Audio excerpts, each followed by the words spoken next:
గురువు యొక్క శుభదృష్టి వల్ల అలా, లేకపోతే కుజుడి యొక్క శుభదృష్టి వల్ల అలా. కాలర్తో మాట్లాడదాం. హలో, నమస్తే అండి, మీ పేరు? నా పేరు కుమార్. కుమార్ గారు ఎక్కడి నుంచి కాల్ చేస్తున్నారు? ఎక్కడి నుంచి కాల్ చేస్తున్నారు?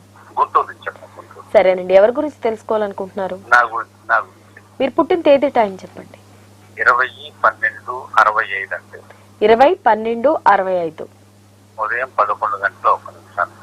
11 గంటల ఉదయం 11 గంటల 1 నిమిషానికి గుంటూరు జిల్లా. ఓకే, 1 నిమిషానికి 11 గంటల 1 నిమిషానికి గుంటూరు జిల్లాలో పుట్టారు. సరేనండి, మీ ప్రాబ్లం ఏంటండి తెలుసుకోవచ్చా? అంటే ఏ వ్యాపారం చేస్తే బాగుంటుంది అని అడుగుదాం.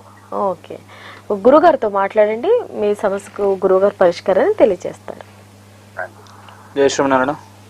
నమస్తే అండి. నమస్తే అండి. స్వామి బాగున్నారా? బాగున్నాం సార్. అనురాధ నక్షత్రం 1వ పాదం కుంభలగ్నం అండి మీది? అవునండి. అవునండి. కుంభలగ్నం, వృశ్చిక రాశి. అవునండి. అవునండి. వ్యాపారం అది కలిసి రాదండి మీకు. అంత మీ వ్యాపారం మీద అంత ఇన్వెస్ట్ చేసుకోవడం వేస్ట్.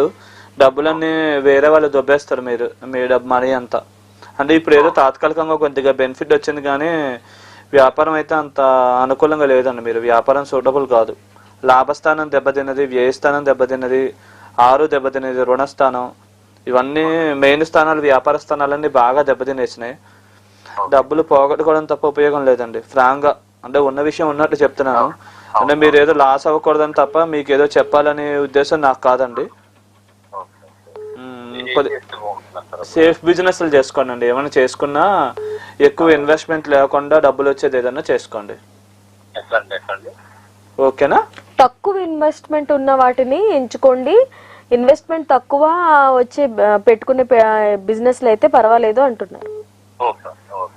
ఒక నీలం పెట్టుకోండి మీరు, బాగుంటుంది. శుభం.